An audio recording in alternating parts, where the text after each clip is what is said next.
యస్య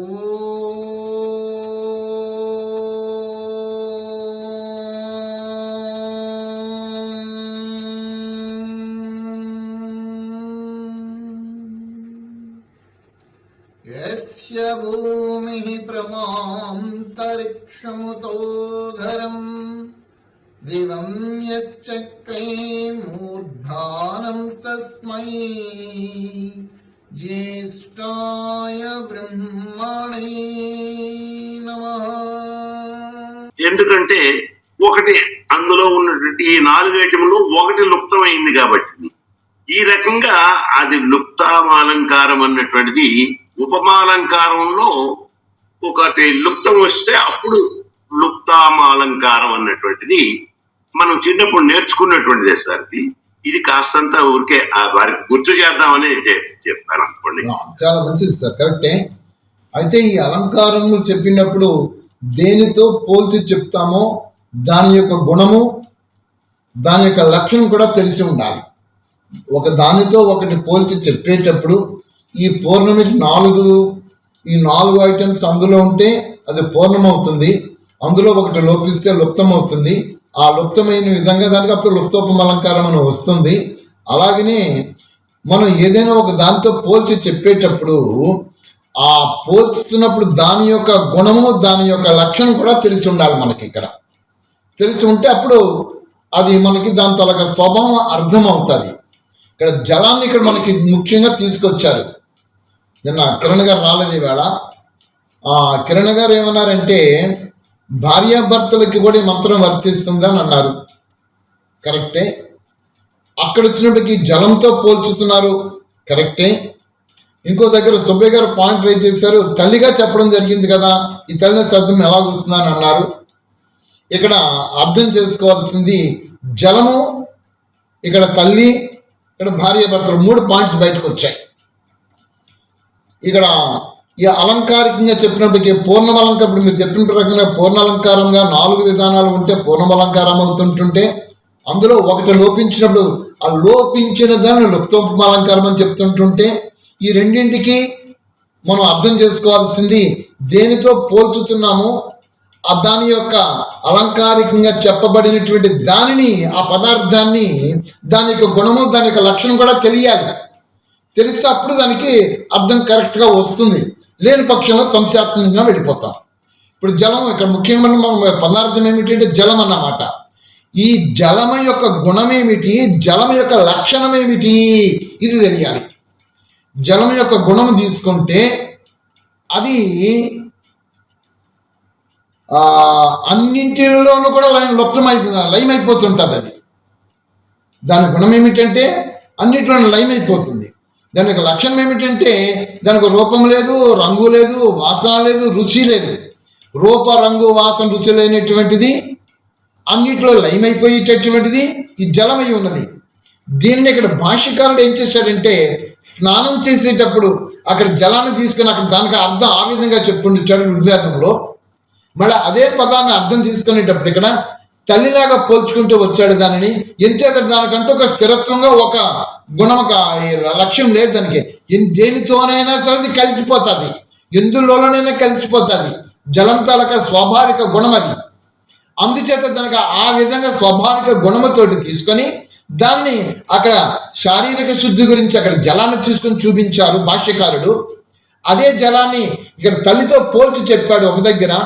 అదే జలాన్ని భార్యాభర్తలు ఏ విధంగా కలిసిపోతుందో, జలం ఏ విధంగా కలిసిపోతుందో అదేవిధంగా భార్యాభర్తలు కూడా వివాహం అయిన తర్వాత వీరు కూడా కలిసి ఉండిపోవాలి అని ఇక్కడ జలాన్ని తీసుకొని చూపించారు. జలమితల యొక్క స్వాభావిక గుణము దానికి లక్షణములతో ఇక్కడ పోల్చి చెప్పడం జరిగింది తప్ప ఇందులో ఇంకా వేరేగా వెళ్ళగాల్సిన పని కూడా మనకి ఏమీ లేదు. సరే, నేను మీకు వేదదర్శన గ్రూప్లో ఒకటి పెట్టాను. ఆ మంత్రం పెద్ద బుక్ అయితే 667, మంత్ర సంఖ్య అయితే 2265 చూడండి. మంత్ర సంఖ్య 2265 ఋగ్వేదంలో ఇది చదవమంటారా సార్? ఇదేనా చూడండి సార్ ఒకసారి. ఏ విధముగా ఘృతము మున్నగు పుష్టి అదేనా? అదే సార్, అదే సార్. దాని ముందు కూడా 3వ మంత్రం కూడా ఉంది. మొత్తం 4 మంత్రాలు ఉంటాయి. ఆ సూక్తంలో 4 మంత్రాల్లోనూ మీరు ఇది చదవండి, చూసిన తర్వాత పైకి వెళదాం. అలాగే సార్. సుబ్బయ్య గారు హ్యాండ్ రైజ్ చేస్తున్నారు సార్, చెప్పండి సార్. హ్యాండ్ రైజ్ చేశారు సుబ్బయ్య గారు. మన అన్నయ్య గారు చెప్పినట్టు అలంకారాలు మనం చిన్నప్పుడు చదువుకున్నాం, కానీ పాణిని ఏం చెప్తున్నాడో అది తెలుసుకుని మనం వేదం చదివితే మంచిదని నాకు ఉద్దేశం. పాణిని గ్రామర్ లో ఉంటుంది ఈ అలంకారాలని. ఎందుకంటే మనం వేదం చదువుతున్నాం కనుక వేదానికి సంబంధించిన గ్రామర్ అంతా పాణిని రాసే కనుక పాణిని రాసింది సూత్రాలు, గ్రామర్ కాదు, సూత్రములు. ఆ మంత్రం ఒకే చోట ఒక అర్థం వస్తుంది, ఇంకో అర్థం వస్తుంది.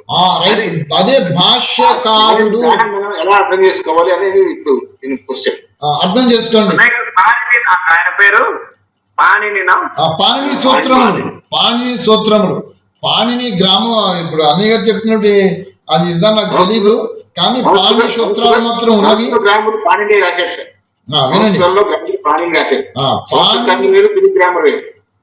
పాణిని సూత్రములు అనేటటువంటి దానిలో క్లియర్ క్లిష్టంగా భాష్యకారుడు మంత్రభావాన్ని, దేవతని తీసుకొని దానికి అన్వయించి ఆ అర్థాన్ని చూపించుకుంటూ చెప్తాడు. అదే మంత్రభాగము జలముతో పోల్చినప్పుడు దాని అర్థం మారుతుంది. అదే మంత్రము ఇక్కడ భార్యాభర్తల గురించి చెప్పేటప్పుడు అదే మంత్రభాగాన్ని దాని అర్థం తీసుకొని మళ్ళీ ఆ విధంగా భాష్యం చెప్పడం జరుగుతుంది. ఇక్కడ పాణిని సూత్రాలు చాలా క్లియర్ క్లిష్టంగా కనబడతాయి. గ్రామర్ దగ్గరికి వెళ్ళినప్పటికీ గ్రామర్లో నాకు అర్థాలు ఇదే చెప్తుంది. జలము అనేటువంటి ధాతుపాఠం క్లియర్గా చెప్పేసింది. అవ్యక్తము, కనబడనటువంటిది, అవ్యక్త స్వరూపంతో ఉండినటువంటిదని ధాతుపాఠం చెప్పిందని మీకు చదివి వినిపించా. ఇక్కడ ప్రేమ కనబడతాదా, అన్యోన్యత కనబడతాదా ఇద్దరిలోనూ అంటే కర్మలలో చూస్తామే తప్ప అది ప్రత్యేక వస్తువుగా కనబడదు. జలము కూడా అదే పాలలో కలిసిపోతున్నప్పుడు అప్పుడు జలము కనబడదు, పాలు కనబడతాయి. ఇదే జలము ఎందులో కలుపుతుంటే ఆ వస్తువుగా గుణరూపం దీని గుణం తీసుకుంటుంది తప్ప దీనికి ఒక ప్రత్యేకమైన కనబడుతుంది. అలాగనే భార్యాభర్తల దగ్గరకు వచ్చినప్పటికీ ఇద్దరు కూడా అన్యోన్యమైపోయి ఒకరికి ఒకరు సహయోగం చేసుకుంటూ ఒకరి మాటలను ఒకరు గౌరవిస్తూ ఒకరి విలుని ఒకరి సాంప్రదాయాన్ని గౌరవించుకుంటూ ఉంటే ఆ కుటుంబము ఆనందదాయకంగా స్వర్గస్థముగా మారిపోతుంది. లేని పక్షంలో ఎడమోహం పెడమోహాలుగాను ఏదో జీవిస్తున్న భార్యాభర్తలుగా అనే విధానాలతోటి వాళ్ళ జీవితాలు వెళ్ళిపోతాయి తప్ప వాళ్ళ జీవితాల్లో సామరస్యం కానీ ఆ ప్రేమ కానీ సరైన విధానంతో కనబడవు. ఇక్కడ పరమాత్మ చెప్పింది ఈ మంత్రములో ఏమిటంటే భార్యాభర్తలు ఇరువురు కూడా, అక్కడ చెప్పింది అది, ఇరువురు కూడా ఒకరికి ఒకరు సహయోగముతోటి. ఇక్కడ ఎదురుగా సార్ ఋగ్వేదం మీ దగ్గర ఉంది కదా, ఋగ్వేదం చిన్న మాట సార్, 51 యజుర్వేదంలో తమను చెప్పినటువంటిది అక్షరాల అలాగే ఉంది. ఒక్కసారి చదివేస్తాను సార్.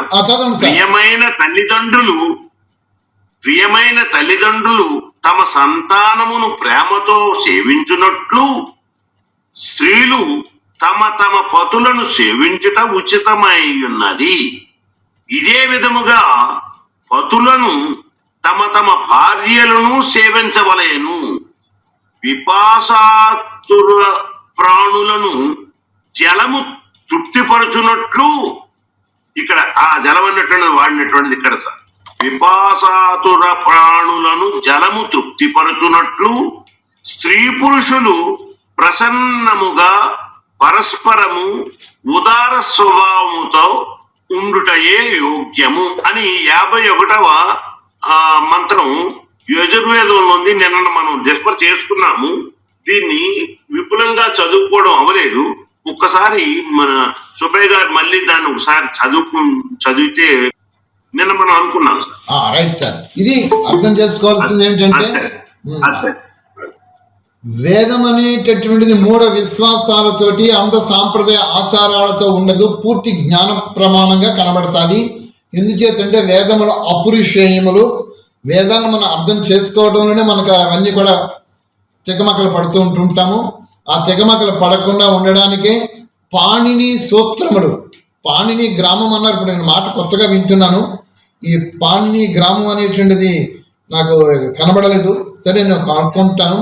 పాణిని సూత్రాలు మాత్రం ఉన్నవి. ఆ పాణిని సూత్రం ఆ దగ్గర కూడా ఉన్నది. నిరుక్తం ఉంది, నిఘంటు ఉంది, పాణిని సూత్రం ఉన్నవి, ధాతుపాఠం ఉంది, ఇవన్నీ కూడా ఉన్నవి. అందులో నాకు ఎక్కడ కూడా ఈ విధంగా కనబడలేదు. ఇప్పుడు చెప్పిన దానికి కనబడుతూ వచ్చింది. దీని ప్రమాణములతో తీసుకుంటే మళ్ళా ఒక్కసారి వేద ప్రమాణములు అనేటటువంటి దానికి దేవత అక్కడ గుణం గురించి చెప్తాది. అదే దేవత గురించి మనకి అక్కడ ముందు చెప్పిన దాంట్లో స్నానమాచరించేటప్పుడు అక్కడ స్నానానికి ఉపయోగపడే విధముగా, రెండో దగ్గరికి వచ్చినప్పటికీ తల్లిదండ్రులుగా, మూడో దగ్గరికి వచ్చినప్పటికీ భార్యాభర్తలుగా అక్కడ జలాన్ని తీసుకోవడం జరిగింది. జలం తాలూకా గుణం ఏమిటి, దాని లక్షణం ఏమిటి అంటే అది దానికంటూ కూడా ఒక ప్రత్యేకించి కాకుండా ఎక్కడైనా అది కలిసిపోతుంది, ఎందులోనైనా కలిసిపోతుంది. అదే విధముగా అక్కడ జలాన్ని మేము తీసుకొని ఇక్కడ చెప్పడం జరిగింది.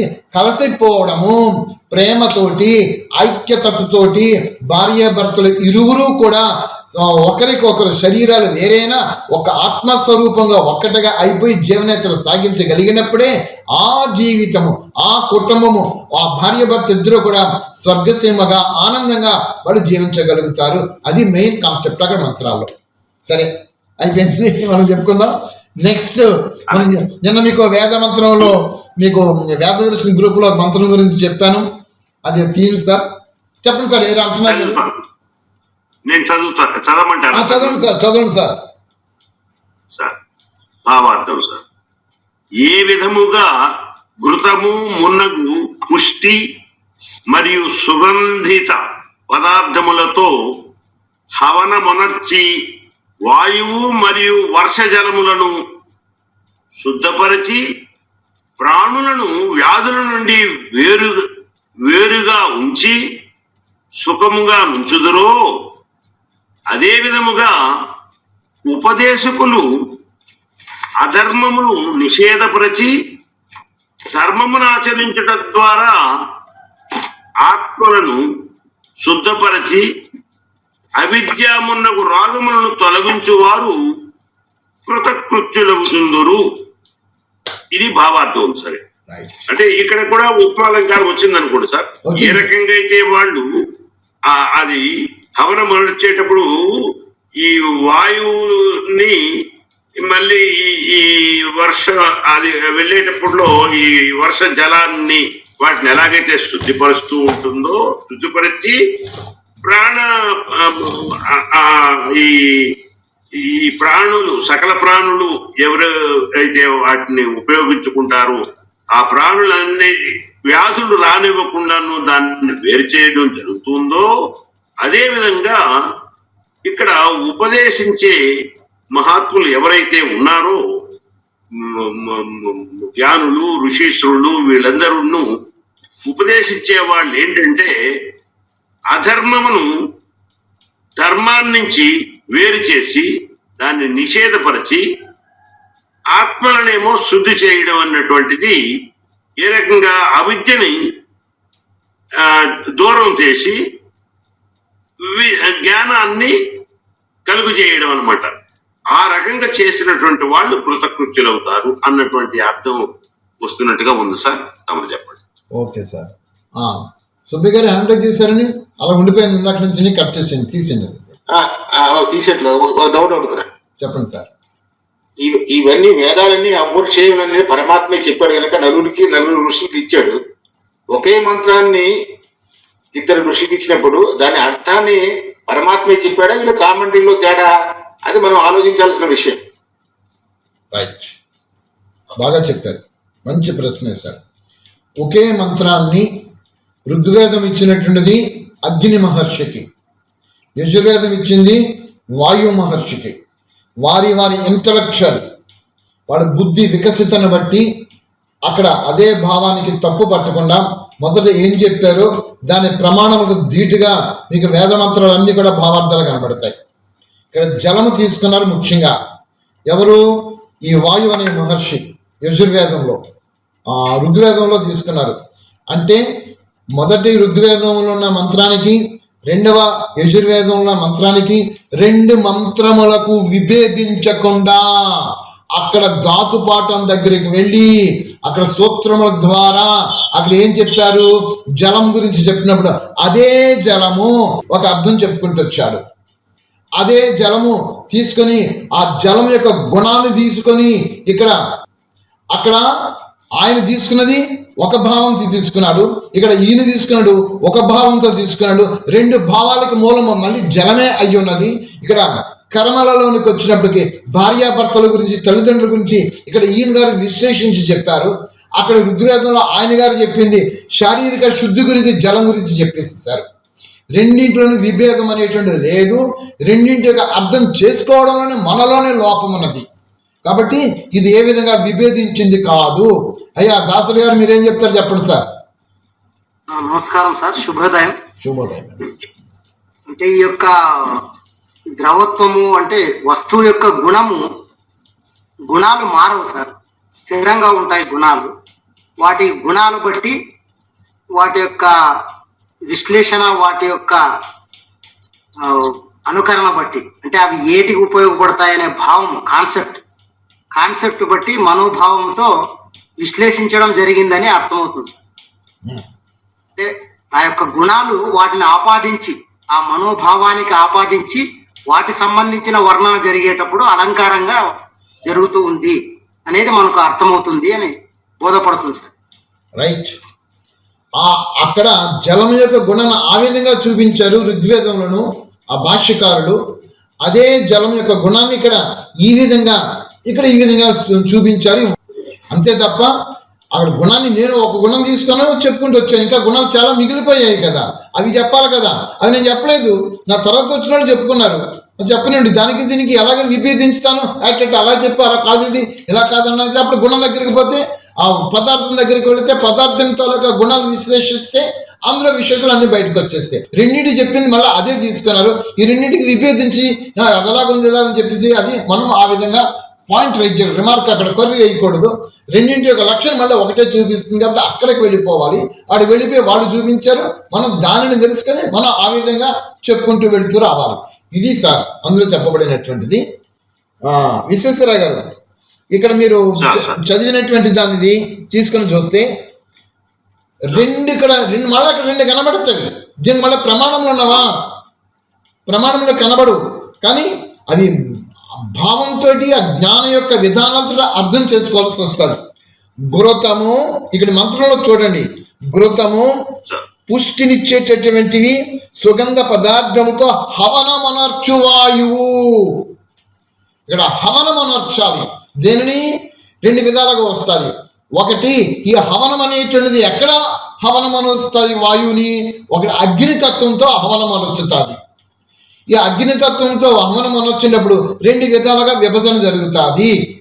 మరి రెండు విధాలుగా ఈ మంత్రభాగంలో మనకు కనబడలేదు కదా, ఇది ఎలా మనం చెప్పుకోగలుగుతాము? అందుకనే అవిద్య నుంచి దూరం కావాలి. ఏమిటా అవిద్య దూరం కావాలి? ఇక్కడ ముందు చూపించిన విధానములతో ఘృతము పుష్టినిచ్చేటువంటి సుగంధ పదార్థములతో హవనం అనొచ్చుతుంది. ఏది హవనం అనొచ్చుతుంది? అగ్ని హవనం అనొచ్చుతుంది. ఈ అగ్ని రెండు విధాలుగా ఉంటుంది. ఒకటి, మానవ శరీరం వచ్చినప్పటికీ జఠరాగ్ని రూపములో నా గర్భములో ఉంటుంది. ఇదే అగ్ని స్థూలముగా బయట అగ్ని రూపంలో కనబడుతుంది. ఇదే అగ్ని పరమాత్మ స్వరూపంతో విశ్వమంతా వ్యాప్తమై ఉంటుంది. మరి ఇవన్నీ ఉన్నాయా? ఎక్కడ ఇవన్నీ ఉన్నవా? లేవు. వారి వారి జ్ఞాన యొక్క ప్రజ్ఞతతో మంత్రభాగములున్న విధానాలను సూక్ష్మ యొక్క గ్రహణ శక్తితో గ్రహించి ఇక్కడ బోధించవలసి వస్తుంది. అదే విధముగా ఇక్కడ ఈ మంత్రం దగ్గరకు వచ్చి చూస్తే ఘృతము మున్నగు పుష్టి ఇచ్చినటువంటివి సుగంధ పదార్థములతో హవనమనర్చేటువంటి వాయువులో చాలా లోపల నిక్షిప్తమై అవ్యక్త రూపమై అగ్నితత్వం ఉంటుంది. అగ్నితత్వములు ఇది హవనం అనొచ్చుతుంది. అంటే అక్కడ భస్మీపతనం అయిపోతుంది. అనగా ఈ ఏవైతే సుగంధ భరితమైనటువంటి ఈ హోమద్రవ్యములు ఉన్నవో, సుగంధ భరితమైన పదార్థములు ఉన్నవో, ఘృతం ఉన్నదో, వీటన్నిటి యొక్క శక్తిని పెంపొందింప చేసేటటువంటిది ఏమిటంటే అగ్నితత్వమే. ఈ అగ్నితత్వం గర్భములో జఠరాగ్ని రూపములో ఉంటున్నప్పుడు మనం తీసుకునేటటువంటి ఘృతము కావచ్చు, ఈ సుగంధ భరితమైన పదార్థములు కావచ్చు, ఇవి లోపలికి వెళ్ళి పచనమయ్యి అగ్నిలోను మార్పులు చెంది సూక్ష్మ పరమాణ శక్తిగా మారి శరీరానికి పుష్టినిచ్చిన ఆహార పదార్థములుగా ఇక్కడ శరీరానికి పూర్ణ ఆరోగ్యంగా ఇక్కడ ఇది తయారు చేస్తుంది. ఇదేమైనా మంత్రంలో ఉందా? ఇలాగని అర్థం చేసుకోవాలి. మనం ఈ అర్థం చేసుకోవాలంటే వేదాల తాలూకా విషయాలలో నుండి అవన్నీ మనం పూర్తిగా చదివితే అప్పుడు జ్ఞానం శాస్త్రాలు చదివితే మనకి అర్థమవుతుంది.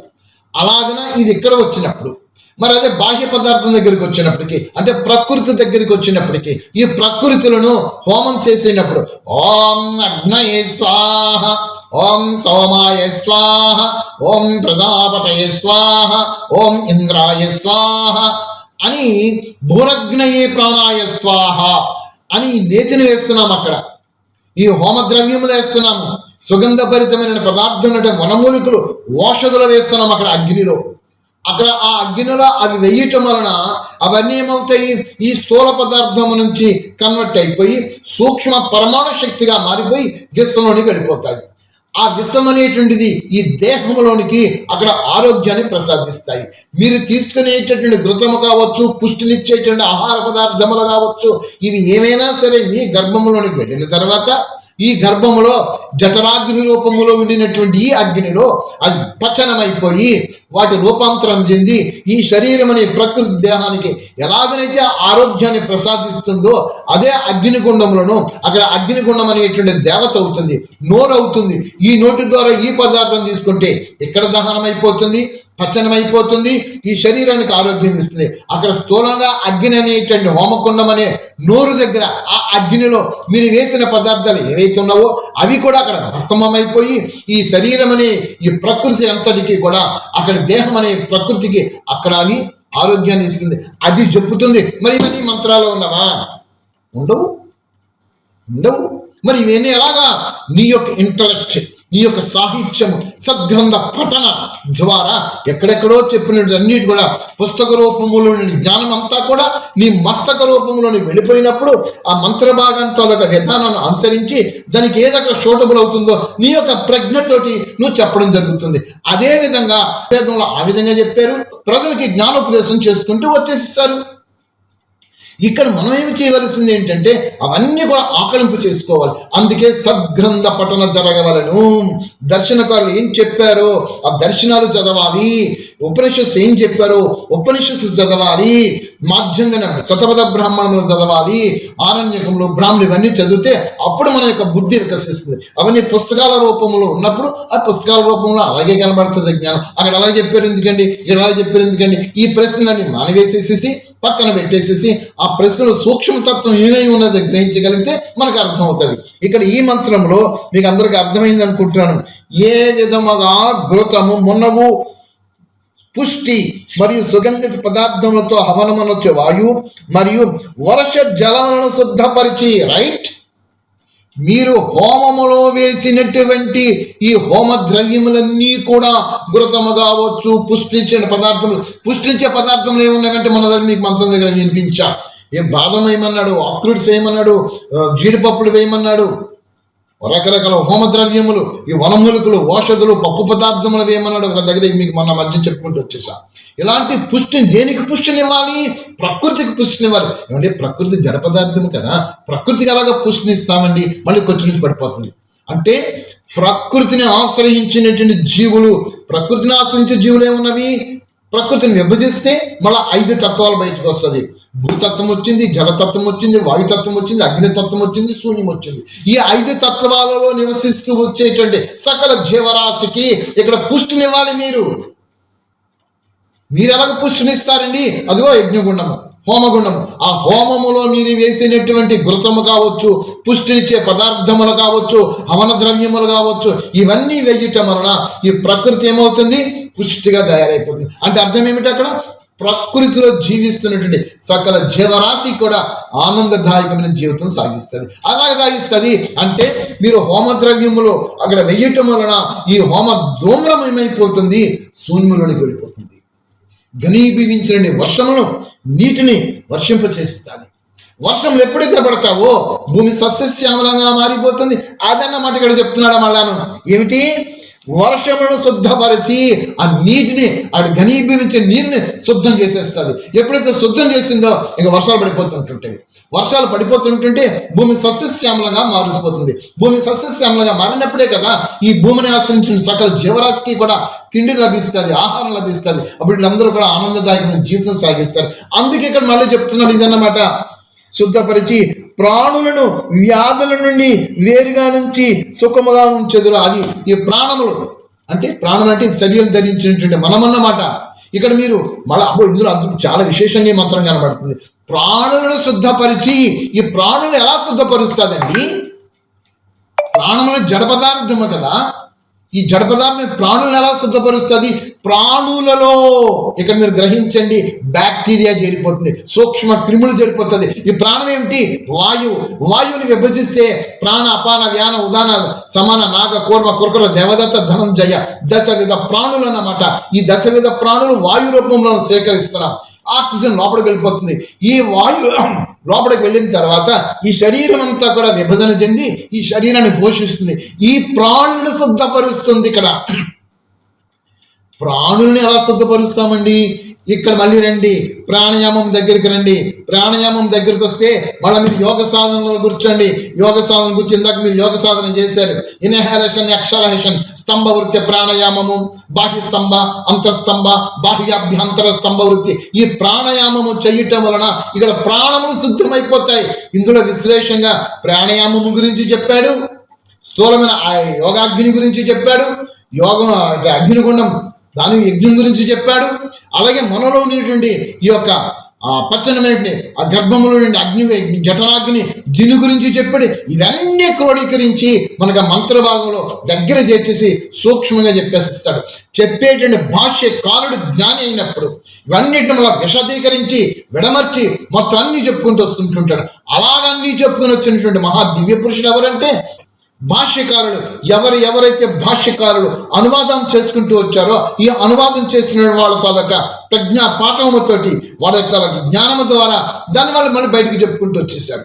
ఆ చెప్పిన విధానాలలోనూ ఆ చెప్పిన వ్యక్తి అనేటటువంటి వాడి యొక్క అర్హత ఏమిటి, వేద అనువాద భాష్యకారులు ఈ అనువాదం చేసేవాడి తాలూకా అర్హత ఏమిటని పరిశీలిస్తే ఆ అనువాదకారుడు 4 వేదాలను క్షుణ్ణంగా చదువుకోవాలి, పరమాత్మ యొక్క అనుగ్రహ సాక్షాత్కార అనుగ్రహం కలిగి ఉండాలి, ధాతుపాఠము, వ్యాకరణము, ఛందస్సు, తర్వాత ఈ మాధ్యంజన శతపథ బ్రాహ్మణము, మహాభాష్యము, ఉపనిషత్తు, దర్శనాలు, వీటన్నిటిలో జ్ఞానం సంపూర్ణంగా ఆర్జించి ఉండాలి. ఇలాంటి వ్యక్తి అనువాదానికి దిగాలి. అలా దిగిన వాడు ఎవడయ్యా కనబడుతున్నాడంటే ఒక్క మహర్షి దయానంద సరస్వతి వారే కనబడ్డారు. మరి మిగతా వారి అనువాదాలలోనూ చూడండి ప్రత్యేకించి మీకే కనబడతాయి. దాసరాజు వారు అనువాదం చేశారు, భయంకరంగా కనబడిపోయింది. సాయనాచార్యులు అనువాదం చేశారు, అది అలాగే కనబడుతుంది. ఉవ్వట్టుడు చేశాడు, మహీధుడు చేశాడు, యష్కుడు చేశాడు, అవన్నీ అలా కనబడిపోతున్నవి. ప్రమాణాలు ధీటుగా కనబడకుండా ఉంటున్నవి. కొన్ని అనువాదాలలోనూ కొన్ని బాగానే చేసుకుంటూ వచ్చారు. కారణము వాడుతో ఇంటలెక్చువల్. ఇక్కడ ఇదే మంత్రాన్ని తీసుకొని చూస్తుంటే మనకి ఏ విధంగా కనబడుతుంది? ఒకటి, పచ్చనమయ్య జఠరాగ్ని రూపంలో హవనమనొచ్చబడుతున్నది. స్థూలముగా యజ్ఞం కనబడుతున్నది. ఆ యజ్ఞంలో మీరు చేసిన హోమ ద్రవ్యములన్నీ కూడా అక్కడ పచ్చనమైపోయి హవనమైపోయి సూక్ష్మ రూపంగా మారిపోయి ఈ దేహంలోనికి ఆహారం తీసుకుంటే దేహం ఎలాగైతే పుష్టిగా తయారవుతుందో అలాగే ప్రకృతి కూడా పుష్టిగా తయారవుతుంది. 3వది వర్షములు. ఈ ఘనీభవించిన వర్షము ఈ హోమం చేయటం వలన హవనం అనొచ్చటం వలన అవన్నీ కూడా వర్షం జలము మీదకి భూమి మీదకి వర్షింపజేస్తాయి. భూమి శుద్ధమైపోతుంది, జలము శుద్ధమైపోతుంది, వాయుమండలం శుద్ధమైపోతుంది. ఇవన్నీ కూడా ఈ మంత్రంలో కనబడ్డాయి. మరి ఇవన్నీ బయట కనబడుతున్నావా? కనబడవు. మరి అలా కనబడతావి చెప్పేటటువంటి వ్యక్తి తాలూకా బుద్ధి వికసించిన బట్టి కనబడతాయి, లేకపోతే కనబడవు అవి. అది ఇంకేం చెప్పొచ్చాడు? అదే విధముగా ఉపదేశకులు అధర్మమును నిషేధపరిచి ధర్మమును ఆచరించడం ద్వారా ఆత్మలను శుద్ధపరిచి. రైట్, ఇక్కడ చెప్తుంది ఉపదేశకులు ఎవరైతే ఉన్నారో అదే విధంగా ఏ విధంగా అయితే అగ్నితత్వం అన్నిటినీ శుద్ధపరిచి సమస్తాన్ని శుద్ధపరిచి సస్యశ్యామలంగా ఉంచుతుందో పుష్టినిస్తుందో అదే విధంగా ఉపదేశకులైనటువంటి వాడు ఎలాగ ఉండాలి? అందరూ పట్టుకుని జ్ఞానం చెప్పేసుకుంటూ వచ్చేసేస్తున్నారు. వివిధ విధానాలతో ప్రజల మధ్యకి వెళ్ళిపోతున్నది. ప్రజలందరూ కూడా దారి తప్పేసేస్తున్నారు. యథార్థ సత్యం నుంచి యథార్థమైన విధానాల నుంచి దూరం అయిపోతున్నారు. అందుకని అదే చెప్తున్నాడు, ఉపదేశకులు అధర్మమును నిషేధపరిచి ఎక్కడైతే అధర్మము కనబడుతుందో దాన్ని నిషేధించాలి. ఈ సెక్యులరిజం బాగా తీసేసుకుని అందరూ సమానత్వం అంతా ఒకటి అందరిని యాక్సెప్ట్ చేయడమే. అందరినీ యాక్సెప్ట్ చేసినట్లయితే మరి మహర్షి దయానంద సరస్వతి వారు ఆ రోజుల్లో ఎందుకైనా అంత గొడవలు పడిపోవాలి ప్రజలతోటి? ఆఖరికి అన్నిటికీ హత్యా ప్రయత్నం చాలా చేసుకుంటూ వచ్చేసారు. ఆ హత్యా ప్రయత్నంలో వాళ్ళు ఆఖరికి విజయం పొందారు, చంపేశారు.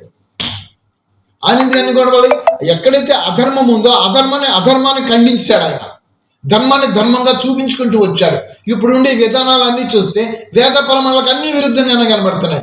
నిన్న మన కామెంట్స్ పెట్టారు, మనం పెట్టినటువంటి పోస్ట్కి విశ్వేశ్వరరావు గారు చదివారు. అది కల్పేశారు, ఇది కల్పేశారు, అది కల్పేశారు, అన్ని కలకల్పం చేసుకుంటూ చెప్పేసేస్తారు. దేనిలోనే క్లారిటీ కనబడటం లేదు.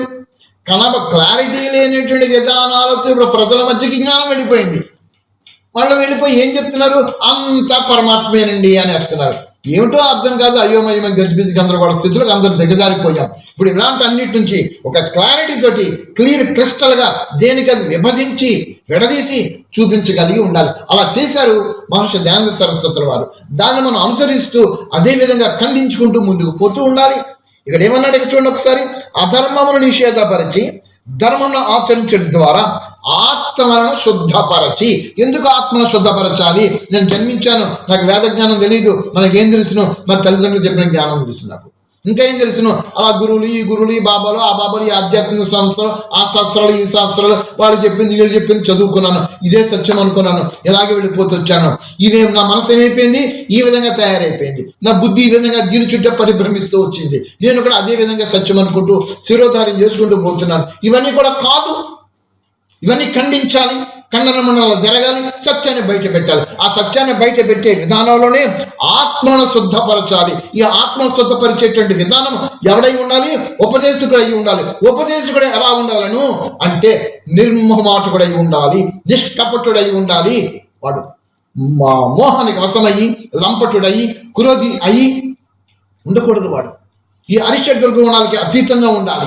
అంటే వాడు నిరంతరము యోగ సాధనలో, జ్ఞాన సాధనలో, ఈ అష్టాంగ యోగాంగ సాధనలో ప్రావీణ్యత ప్రాప్తం చేసుకుని వాడి జీవన విధానము పరమాత్మకు ప్రతిరూపంగా జీవనతో సాగించాలి. అలాంటి దివ్య పురుషుల శరణలోనే, అలాంటి దివ్య పురుషులకు ఉపదేశములలోనే మన జీవితాన్ని సరిదిద్దుకొని పండింపజేసుకుంటాం. ఉన్నత గతికి మనం చేరగలుగుతాం. లేని పక్షంలో చాలా మంది గురువులు ఉన్నారు, చాలా మంది వచ్చి ఆధ్యాత్మిక సంస్థలు వచ్చేసి వాళ్ళతో పాటు వెళ్ళిపోతాం. అప్పుడు ఏం జరుగుతుంది?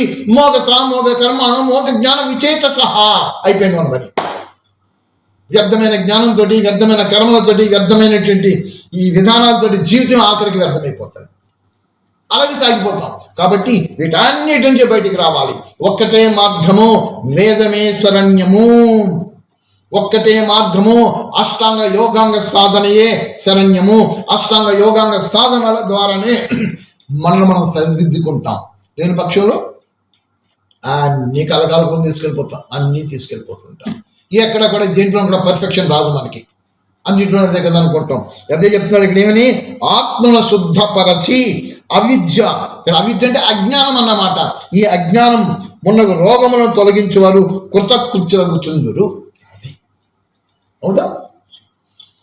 సత్యాన్వేషణలో, సత్య మార్గంలో సత్యాన్ని ఆశ్రయించుదాము, అంగీకరించి దాన్ని అనుష్ఠాన రూపంలో తీసుకొచ్చిన దాని నుండి మన జీవితాన్ని చరితార్థం చేసుకుందాం.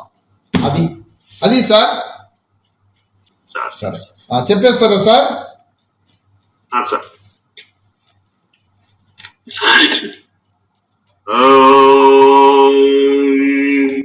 జౌ శాంతి. అంతరిక్షగం శాంతి.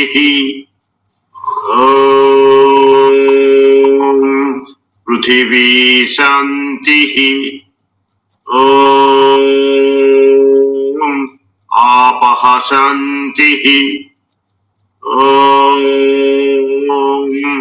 ఓషధయః శాంతి. వనస్పతయః శాంతి. విశ్వే దేవాః శాంతి. బ్రహ్మ శాంతి. సర్వగం శాంతి. శాంతిరేవ శాంతి.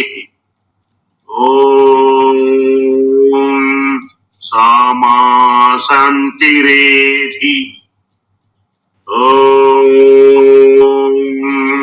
శాంతి శాంతి శాంతి.